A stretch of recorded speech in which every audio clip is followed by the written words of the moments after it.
अच्छा बेटा, हमने यहाँ तक कर लिया था। अब ये है सैचुरेटेड कंपाउंड्स। इसमें सिंपली आप ये देखिए कि सैचुरेटेड कंपाउंड्स में क्या होता है। आप नेक्स्ट पेज पे भी एक पिक्चर बना हुआ है, डायग्राम, इधर देखिए। सैचुरेटेड में क्या होता है कि जो कार्बन कंपाउंड में क्या सिंगल बॉन्ड होता है। ये जो लाइन है ना, बीच में सिंगल बॉन्ड होता है। Okay. All the four valency of each carbon atom are satisfied by forming single covalent bonds with carbon and with the hydrogen bond atoms. ये देखिए, जैसे हमने प्रोपेन का मॉलिक्यूलर फॉर्मूला देखा था, जिसमें कि प्रॉप मतलब 3 एंड एन प्रोपेन, इसमें हाइड्रोजन 8 थे। ये देखिए, इसमें कार्बन 3 है, जबकि हाइड्रोजन 8 हाइड्रोजन के साथ ये सिंगल बॉन्ड क्रिएट कर रहा है। अब देखिए, यही फॉर्मूला था यहाँ पे जो हमने C3H8 समझ में याद आ गया होगा आपको। ऐसे ही अनसैचुरेटेड कंपाउंड्स में क्या होता है। अनसैचुरेटेड कंपाउंड्स में ट्रिपल बॉन्ड बिटवीन 2 कार्बन्स, ठीक है। ट्रिपल बॉन्ड्स होते हैं, सॉरी डबल बॉन्ड और ट्रिपल बॉन्ड, डबल और ट्रिपल बॉन्ड्स होते हैं। अनसैचुरेटेड में तो सिंगल थे, जबकि इनमें डबल और ट्रिपल बॉन्ड होते हैं।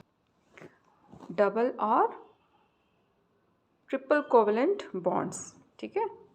एक और डिफरेंस है, they are less reactive and they are more reactive due to the presence of electrons.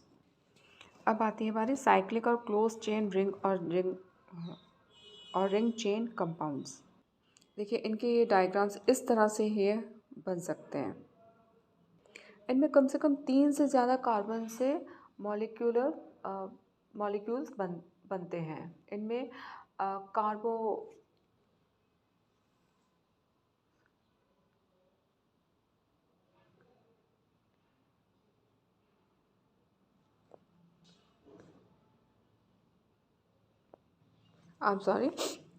इनमें इनसे ही कार्बो साइकिल यानी एक रिंग बनती है। ये साइकिल है, ये एक तरह की रिंग है, ठीक है। इनमें, ठीक है, they are also called carbocyclic compounds, ठीक है। अब है alicyclic compounds. These are ringed carbon compounds containing 3 और more atoms of carbon arranged in close structure. बीच में मैं माफ़ी चाहती हूँ, यहाँ पे नेटवर्क नहीं था, इसलिए आवाज़ ठीक से नहीं आ पा रही थी, पॉज हो गया था एक तरह से। इसके एग्जांपल्स देखिए बेटा, ये हैं।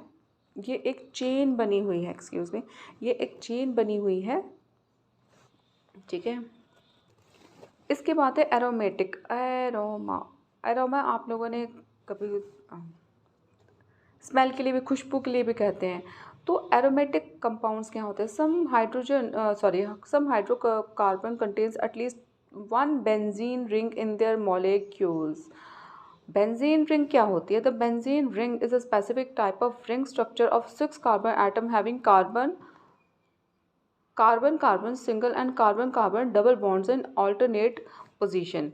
जैसे देखिए, एक कार्बन सिंगल, फिर ये डबल, फिर सिंगल, फिर डबल बॉन्ड, कोवलेंट बॉन्ड, ठीक है, फिर सिंगल, फिर डबल। ये होता है alternate bond in alternate positions. Hence, okay, most of these compounds have pleasant smell, तो बहुत अच्छी से खुशबू वाले होते हैं। That is why hence they are known as aromatic compounds.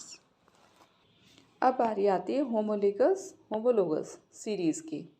A homologous series is a group of organic compounds having a similar structure and similar chemical properties. Homo means एक जैसे, ठीक है। तो जैसे हमने उस दिन ये मॉलिक्यूलर फॉर्मूला सेट किए थे, तो मैथेन अगर CH4 है तो उसका अगला C2H6 होगा। तो ये एक स्पेसिफिक, उसमें ग्रेजुअली जैसे हम आगे बढ़ते जाते हो एक सीरीज़ बनती जाती है। देन फिर ये देखिए, characteristic of homologous series. All member of homologous series share general formula, same element and same functional group. ठीक है, एक जनरल फार्मूला होता है, जनरल फार्मूला हमने ये देखिए ये भी किया था, ये देखिए जनरल फार्मूला, इन सब का यही फार्मूला है एक, जो आपके यहाँ भी देखो दिया हुआ है, सबके जनरल एक फार्मूला है। The each member of the series differs from the preceding one by addition of CH2 group and by molecular mass of 14 AMU। अब 14 AMU क्या है?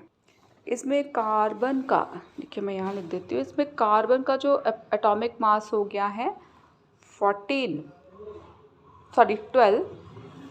हाइड्रोजन 1 मल्टीप्लाई बाय 2 और 12 प्लस 2 कितना हो जाएगा 14। तो ये हो गया है इसका molecular mass of 14 AMU।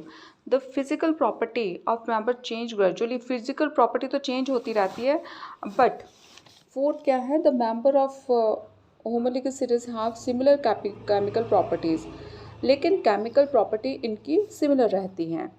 All member of homologous series can be prepared by using the same general method of preparation। जैसे फॉर्मूला, जैसे मैंने कहा कि उनका सेम है, तो अगर हमें एक का पता चल जाए तो हम दूसरे का भी प्रिडिक्ट कर सकते हैं कि वो अगला कैसा होगा। फिर इसके बाद ये तो हमने कर ही लिए थे, इसकी टेबल भी हम बना चुके हैं।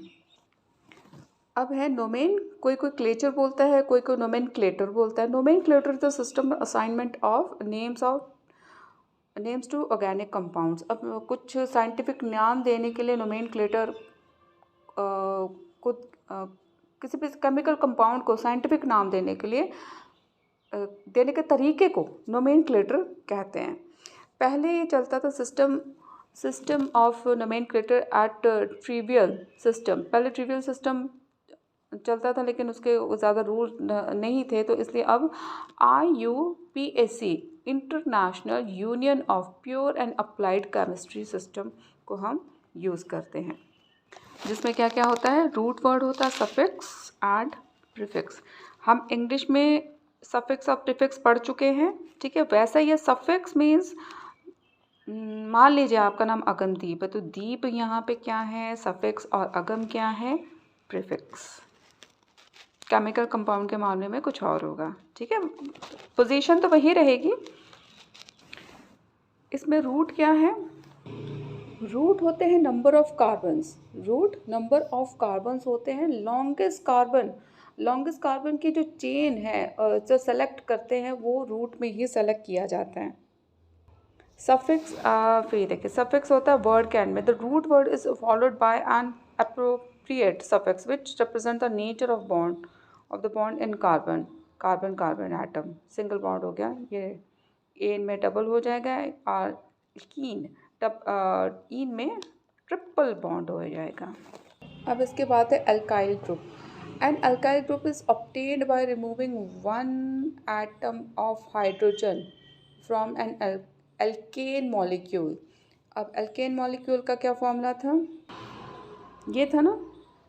अब इसमें से एक हाइड्रोजन माइनस कर देना। अब ये जो था, इसमें से हम क्या करेंगे, 2 की जगह 1 ही लगाएंगे, तो एक हाइड्रोजन गया।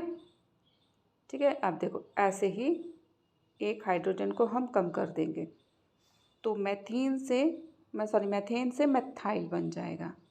ठीक है, अब देखिए the alkyl group is named by replacing the suffix ane of the alkane with suffix -YL, एक YL बन जाएगा। All member of alkyl group have an unpaired